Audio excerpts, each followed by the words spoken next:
Você já parou para pensar no poder da sua imaginação? Nós acreditamos que a imaginação é uma das ferramentas mais poderosas que um ser humano pode ter. Ela nos permite criar coisas incríveis, ultrapassar limites e alcançar objetivos aparentemente impossíveis. Mas como podemos desenvolver essa habilidade tão importante? Vamos entender como a imaginação pode nos levar a lugares incríveis e desbloquear nosso potencial máximo. Fique atento e prepare-se para uma jornada de descoberta e inspiração. Assista esse vídeo até o fim para melhor entender a mensagem a ser passada. Então não perca mais nenhum vídeo. Inscreva-se agora em nosso canal para não perder nenhuma novidade e deixe o seu like para apoiar o nosso trabalho e nos ajudar a continuar produzindo conteúdos inspiradores como esse. Como vocês ouviram, o assunto desta manhã é imaginação desperta. Tudo é voltado para o despertar da imaginação. Duvido que haja algum assunto em que o pensamento claro seja mais raro do que a imaginação. A própria palavra é feita para servir a todos os tipos de ideias. Muitos deles diretamente opostos um ao outro. Mas aqui nesta manhã espero convencê-lo de que este é o poder redentor do homem. Este é o poder mencionado na Bíblia como o segundo homem, o Senhor do céu. Este é o mesmo poder personificado para nós como um homem chamado Cristo Jesus. No texto antigo ela era chamada de Jacó, e há inúmeros nomes na Bíblia, todos conduzindo e culminando na grande flor chamada Cristo Jesus. Pode surpreendê-lo identificar a figura central dos evangelhos como a imaginação humana, mas tenho certeza de que, antes que a série termine, você se convencerá de que é isso que os antigos pretendiam que devêssemos saber, mas o homem interpretou mal os evangelhos como história e biografia e cosmologia, e tão completamente adormecido quanto ao poder dentro de si mesmo. Agora, esta manhã, eu trouxe a você os meios pelos quais esse grande poder em nós pode ser despertado. Eu chamo isso de arte da revisão. Eu pego meu dia e o reviso em minha mente. Começo com o primeiro incidente da manhã. Passo o dia, quando chego a alguma cena no meu desenrolar do dia que me desagradou, ou se não me desagradou, se não foi tão perfeita quanto pensei que poderia ter sido, paro ali mesmo e reviso. Eu o reescrevo, e depois de tê-lo reescrito de modo que esteja de acordo com o ideal que eu gostaria de ter experimentado, então o experimento em minha imaginação como se o tivesse experimentado na carne.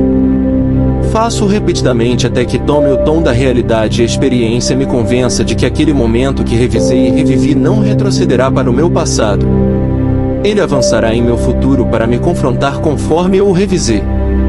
Se eu não o reviso, esses momentos, porque nunca retrocedem e sempre avançam, avançarão para enfrentar-me perpetuando aquele estranho e desagradável incidente. Mas se eu me recusar a permitir que o sol desça sobre minha cólera, de modo que no final de um dia eu nunca aceite como definitivos os fatos do dia, por mais factuais que sejam, eu nunca os aceito, e revisando-os eu revogo o dia e provocar mudanças correspondentes em meu mundo exterior. Agora, esta arte de revisão não apenas cumprirá todos os meus objetivos, mas quando eu começar a revisar o dia, ela cumprirá seu grande propósito, e seu grande propósito é despertar em mim o ser que os homens chamam de Cristo Jesus, que eu chamo de meu maravilhoso ser humano. E quando desperta é o olho de Deus e se volta para dentro do mundo do pensamento, e aí eu vejo que o que antes eu acreditava existir do lado de fora realmente existe dentro de mim. Não importa o que seja, então descubro que toda a criação está enraizada em mim e termina em mim como estou enraizado e termino em Deus. E a partir desse momento encontro o meu verdadeiro propósito na vida, e o meu verdadeiro propósito é simplesmente fazer a vontade daquele que me enviou, e a vontade daquele que me enviou é esta: que de tudo que ele me deu, nada perderei, mas o levantarei novamente. E o que ele me deu? Ele me deu todas as experiências da minha vida. Ele me deu você. Cada homem, mulher e criança que encontro é um presente de meu Pai para mim, mas eles caíram em mim por causa de minha atitude para com a sociedade, por causa de minha atitude para comigo mesmo. Quando começo a despertar e o olho se abre e vejo que o todo se torna visível, devo então cumprir o meu verdadeiro propósito, que é a vontade daquele que me enviou. E a vontade é levantar aqueles que permiti em minha ignorância quando eu dormia para descer dentro de mim. Então começa a verdadeira arte da revisão, para ser o homem, independentemente de suas impressões sobre esse homem, independentemente dos fatos do caso que estão todos diante de você. É seu dever, quando você despertar, elevá-lo dentro de você e descobrirá que ele era nunca a causa de seu desagrado. Quando você olhar para ele e estiver descontente, olhe para dentro e você encontrará a fonte do descontentamento. Não se originou lá. Agora deixe-me dar-lhe uma história de caso para ilustrar este ponto. Em maio passado, na cidade de Nova York, havia uma senhora que vinha vindo há anos e fiz uma observação simples de que as pessoas devem se tornar praticantes da palavra e não apenas meros ouvintes. Pois se um homem apenas ouve e nunca aplica o que ouve, ele nunca irá realmente provar ou refutar o que ouviu. E então contei a história de uma senhora que só tinha me ouvido 3 ou 4 vezes e como ela transformou a vida de outra. E esta senhora ouvindo que aquela que veio apenas 3 ou 4 vezes e esse milagre aconteceu em sua vida. Ela foi para casa, decidiu que realmente aplicaria o que tinha ouvido ao longo dos anos, e foi isso que ela fez.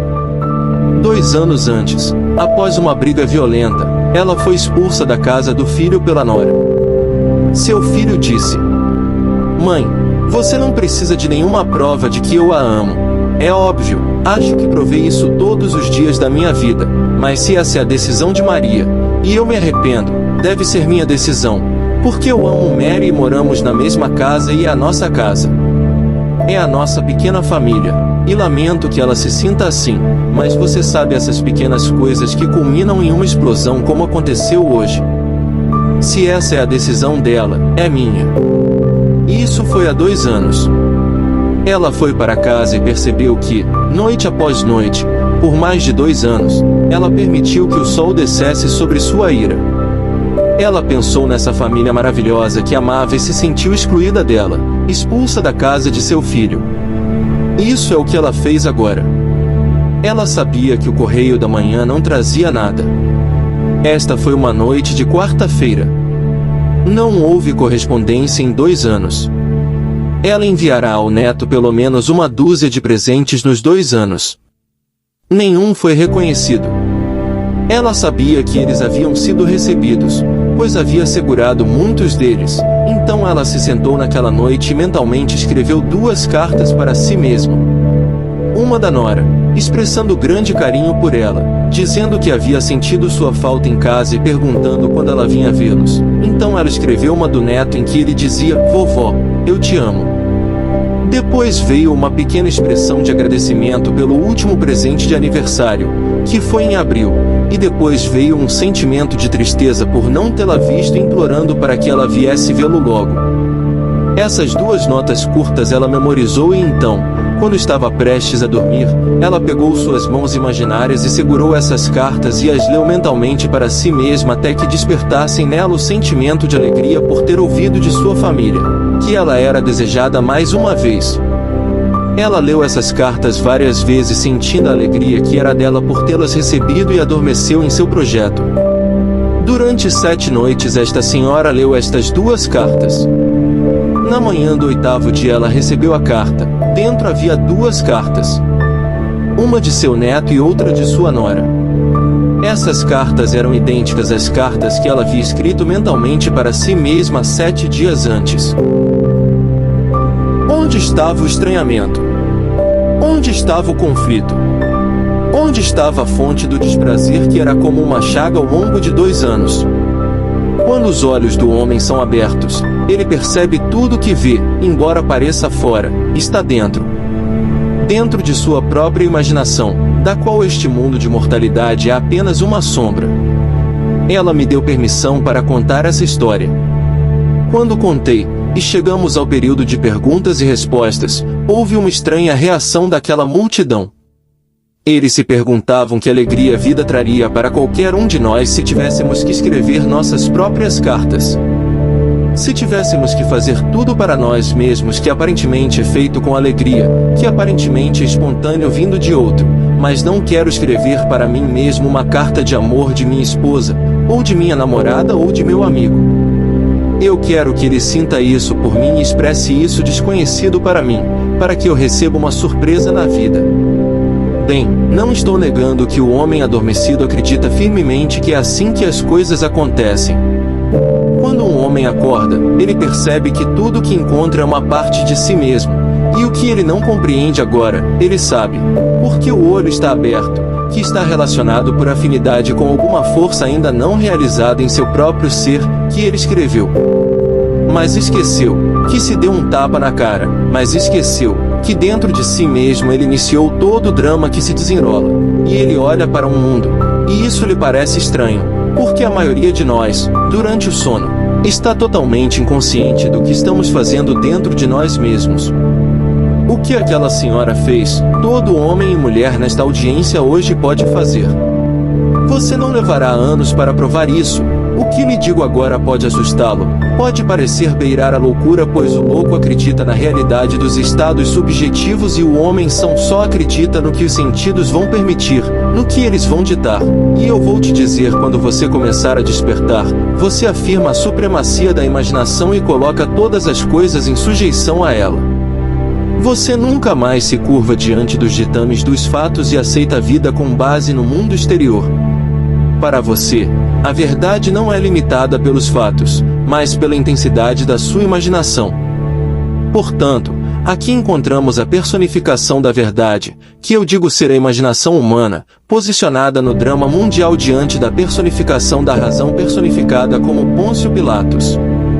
E ele recebe autoridade para questionar a verdade e eles perguntam a ele, qual é a verdade? E a verdade permanece em silêncio. Ele se recusa a justificar qualquer ação sua, ele se recusa a justificar qualquer coisa que foi feita a ele, pois sabe que ninguém vem a mim sem que eu o chame, ninguém tira minha vida, eu mesmo a dou. Você não me escolheu, eu escolhi você.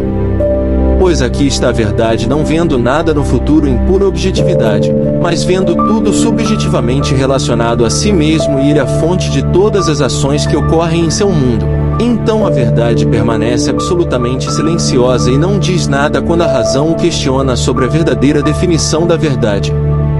Porque quando o olho se abre sabe que o que é uma ideia para o homem adormecido é um fato para a imaginação desperta, um fato objetivo, não uma ideia. Eu penso na ideia de um amigo e faço um conceito maravilhoso dele em minha mente quando durmo. Parece ser um desejo, parece ser o desejo do meu coração, mas puramente subjetivo, apenas uma ideia. E o olho dentro de mim se abre, e ele está diante de mim incorporando a qualidade que eu desejava em meu sono vê-lo expressar. Então, o que é uma ideia para o homem adormecido? Agora, este exercício exige, eu diria, o uso ativo e voluntário da imaginação em oposição à aceitação passiva e involuntária das aparências. Nunca aceitamos nada como verdadeiro e definitivo, a menos que esteja de acordo com o ideal que desejamos incorporar em nosso mundo, e fazemos exatamente o que a avó fez. Mas agora começamos e fazemos isso diariamente.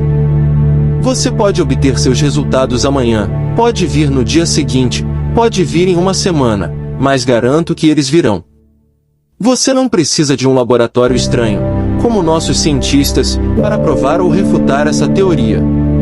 Aqui, em 1905, um jovem surpreendeu o mundo científico com sua equação que ninguém poderia sequer testar. Disse que não viveram 6 homens que pudessem entender sua equação. Passaram-se 14 anos antes que Lord Rutherford pudesse inventar os meios para testar essa equação e ele descobriu que era verdade, não 100%, porque ele não tinha os meios em mãos para realmente fazer um teste completo. Passaram-se mais 14 anos antes que novos testes pudessem ser feitos. E você conhece os resultados dessa equação que Einstein nos deu em 1905. Pois hoje o homem, não conhecendo o poder de sua própria imaginação, fica surpreso com os resultados desse desbloqueio de energia. Mas foi ele quem disse, e coloquei na primeira página do meu novo livro: imaginação é mais importante que conhecimento. Esse foi Albert Einstein. Imaginação é mais importante que conhecimento. Pois se o homem aceitar como definitivos os fatos que a evidência testemunha, ele nunca exercerá esse meio de redenção dado por Deus, que é a sua imaginação. Agora vou pedir para você testar isso. Você não vai usar as 3 semanas que estou aqui para provar ou refutar, mas o conhecimento disso não pode provar a si mesmo, apenas a aplicação desse conhecimento pode provar ou refutar isto.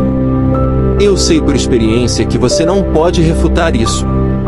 Pegue um objetivo, pegue um emprego, pegue uma conversa com seu chefe, pegue um aumento de salário. Você diz bem, o trabalho não permite, ou talvez o sindicato não permita. Eu não me importo com o que não permite. O correio de ontem de manhã trouxe-me onde, em São Francisco, este capitão, um piloto, e ele me escreve que o vi nos bastidores depois de uma das minhas reuniões, e lá ele disse, mas Neville, você está contra uma parede de pedra. Sou um piloto treinado, eu viajei por todo o mundo, por todos os 7 mares, sou um bom piloto e adoro o mar, nada neste mundo quero fazer senão ir para o mar, no entanto, eles me restringem a certas águas por causa da antiguidade. Não importa o argumento que eu dê a eles, o sindicato é inflexível e eles fecharam o livro a meu pedido. Eu disse, não me importa o que eles fizeram, você está transferindo o poder que pertence a Deus por direito, que é a sua própria imaginação, para a sombra que você projeta na tela do espaço. Então aqui, estamos nesta sala, precisa permanecer um quarto? Você não pode usar sua imaginação para chamar isso de ponte. Isto agora é uma ponte e eu sou um convidado na ponte do seu navio. E você não está em águas restritas pela União. Você está em águas que deseja navegar em seu navio. Agora feche os olhos e sinta o ritmo do oceano e sinta comigo e comungue comigo e conte-me sobre sua alegria em primeiro provar este princípio. E em segundo lugar estar no mar onde você quer estar. Ele está agora em Vancouver em um navio trazendo uma carga de madeira para o Panamá. Ele tem uma lista completa que o levará ao longo do ano o que esse homem tem que fazer. Ele está entrando legitimamente em águas que a União disse que ele não poderia ir. Isso não dispensa sindicatos, mas não coloca ninguém em nosso lugar. Ninguém, reis, rainhas, presidentes, generais, não tomamos ninguém e o entronizamos e o colocamos além do poder que pertence por direito a Deus. Portanto, não violarei a lei, mas abrirão coisas que nunca planejarei. Sentar-me-ei em silêncio e dentro de mim revisarei o quadro. Vou ouvir o próprio homem que me disse não, e ponto final e ouvi-lo dizer que sim, e uma porta se abre. Eu não tenho que ir e puxar cordas ou puxar quaisquer fios. Eu invoco este maravilhoso poder dentro de mim, que o homem esqueceu completamente porque ele o personificou e o chamou de outro homem, embora seja uma imagem gloriosa de um homem, mas esse não é o homem. O homem real não está em algum outro mundo. Quando a religião fala, se é uma religião real, não fala de outro mundo, fala de outro homem que está latente, mas não nascido em todo homem que tem sintonização com outro mundo de significado. De modo que o homem sentou-se e sintonizou-se com outro mundo de significado e trouxe à existência um poder que ele permitiu que adormecesse porque ele lê as leis do homem muito bem. Ele aceitou como definitivo o ditame dos fatos porque leram para ele os estatutos, leram para ele as leis da União. E aqui hoje ele está voando no oceano como ele quer fazer. A avó não está mais trancada fora da casa que amava, mas está em comunhão, mas ficou trancada sozinha por 2 anos. E ele ficou trancado sozinho por mais de 18 meses, e queimando dia após dia, permitindo que o sol descesse sobre sua ira quando ele tinha o poder dentro de si e a chave para destrancar todas as portas do mundo. Digo a cada um de vocês que não tiraria de vocês seu conforto exterior, sua religião, pois todas essas coisas são como brinquedos para o homem adormecido, mas venho despertar dentro de vocês aquilo que quando desperta vê um mundo diferente. Ele vê um mundo que nenhum homem dormindo jamais poderia ver, e então ele começa a elevar dentro de si todos os seres que Deus lhe deu, e posso dizer a você que Deus lhe deu todo o homem que anda na face da terra. Ele também deu para esse propósito que nada deve ser descartado. Todos no mundo devem ser redimidos e sua vida individual é o processo pelo qual essa redenção é realizada. Então não descartamos porque a coisa é desagradável, revisamos, revisando, nós o revogamos, e ao revogá-lo, ele se projeta na tela do espaço testemunhando o poder dentro de nós, que é nossa maravilhosa imaginação humana. E eu digo humano deliberadamente. Alguns querem que eu diga a palavra divino. A própria palavra não significa nada para o homem. Ele afastou-o completamente de si mesmo e divorciou-se da coisa que agora se curva diante e chama por outros nomes. Eu digo imaginação humana. Como disse Blake Hills, montanhas, cidades, aldeias, todos são humanos. Quando o olho se abre, você os vê em seu próprio seio. Em seu próprio seio maravilhoso todos eles existem, estão enraizados lá. Não os deixe cair e permanecer caídos. Levante-os, porque a vontade de meu Pai é esta, que de tudo que Ele me deu eu não perca nada, mas o ressuscite. E eu o levanto cada vez que reviso meu conceito de outro e o faço conforme a imagem ideal que eu mesmo gostaria de expressar neste mundo. Quando faço a ele o que gostaria que o mundo fizesse a mim, e vejo em mim que eu o sou levantando. E posso lhe dizer o que acontece com aquele homem quando ele faz isso? Em primeiro lugar, ele já está revirado dentro de si. Ele não vê mais o mundo em pura objetividade, mas o mundo inteiro subjetivamente relacionado a si mesmo e o pendura sobre si mesmo. Conforme ele o levanta, você sabe que ele floresce dentro de si mesmo. Quando este meu olho foi aberto pela primeira vez, vi o homem como o profeta o viu. Eu o vi como uma árvore andando, algumas eram apenas como pequenos chifres de cervo, outras eram majestosas em sua folhagem e todas as que estavam realmente acordadas estavam em plena floração. Estas são as árvores no jardim de Deus. Conforme nos foi dito na antiga forma de revisão no capítulo 61 do livro de Isaías. Vai dê beleza por cinzas, vai dê alegria por tristeza, dê espírito de louvor por espírito de tristeza, para que se tornem árvores de justiça. Isso é o que todo homem deve fazer, isso é revisão. Veja os cinzas quando o negócio acaba. Você não pode resgatá-lo, você não pode levantá-lo, as condições são ruins e a coisa se transformou em cinzas. Coloque a beleza em seu lugar, veja clientes saudáveis, saudáveis nas finanças, saudáveis na atitude para com você, saudáveis em todos os sentidos da palavra. Veja-os adorando fazer compras com você, se você for um lojista, se você é um operário de fábrica, não veja nada te desanimando, levante-o, coloque beleza no lugar das cinzas, pois isso seria cinza se você fosse demitido com uma família para alimentar. Se alguém está de luto, coloque alegria no lugar do luto. Se alguém está pesado de espírito, coloque o espírito de louvor no lugar do espírito de peso e, ao fazer isso e revisar o dia, você se vira, e se virando você aparece. E todas as energias que diminuíram quando você estava dormindo e realmente cego agora aparecem e você se torna uma árvore de justiça, uma plantação para a glória de Deus. Pois eu os vi caminhando nesta terra maravilhosa, que é realmente o jardim. Nós nos excluímos de nosso conceito de eu e nos recusamos. Como nos é dito no livro de Daniel, nós éramos uma vez esta árvore gloriosa e foi derrubada até a base. E o que antes abrigava as nações e alimentava as nações e confortava o pássaro e dava algum conforto aos animais do sol do dia, do calor do dia. E de repente uma voz interior disse: deixe-o ficar, deixe-o permanecer como está, mas não perturbe as raízes. Vou regá-la com o orvalho do céu e como a rego com o orvalho do céu ela voltará a crescer, mas desta vez crescerá conscientemente, saberá o que realmente é e quem é. Em seu passado era majestoso, mas não tinha conhecimento consciente de sua majestade, e eu o derrubei. Essa foi a descendência do homem. E agora, mais uma vez, brotará de dentro de si e será uma árvore ambulante, uma árvore gloriosa, maravilhosa. Agora, para aqueles que estão dormindo profundamente, isso pode parecer muito surpreendente. Isso pode ser tão surpreendente quanto a equação de Einstein foi, isso também foi surpreendente. Mas eu te digo que eu vi e vejo. Os homens estão destinados a serem árvores no jardim de Deus.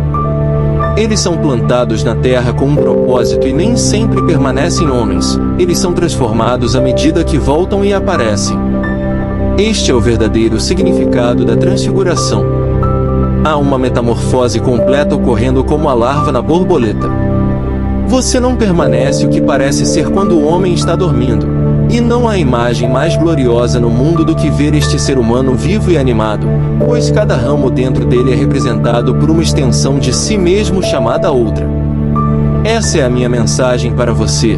Eu darei a você para despertar aquilo que dorme em você, pois o Filho de Deus dorme no homem e o único propósito de ser é despertá-lo. Portanto, não é para despertar isso, por mais legal que pareça, mas esse homem de bom senso. É apenas um invólucro. É chamado o primeiro homem, mas o primeiro será o último e o último será o primeiro. Assim, o que vem a ser o segundo? Como Jacó vindo do ventre de sua mãe, ele tem precedência sobre seu irmão Esaú, que veio primeiro. Esaú era aquele assim, ele foi feito de pele e cabelo, e Jacó foi feito um rapaz de pele lisa, mas aquele que vem em segundo lugar de repente se torna o Senhor de todas as nações e aquele dorme em todo homem nascido de mulher.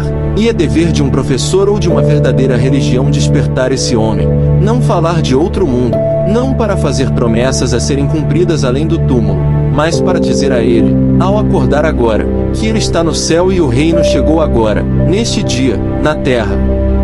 Pois ao acordar ele revisa seu dia e revoga seu dia e projeta uma imagem mais bonita na tela do espaço. Agora vamos entrar no silêncio. Se você gostou, deixe seu like e se inscreva para ajudar a fortalecer nosso canal e continuar enviando luz para a vida de muitas pessoas. Assim como na sua, um forte abraço e até o próximo vídeo.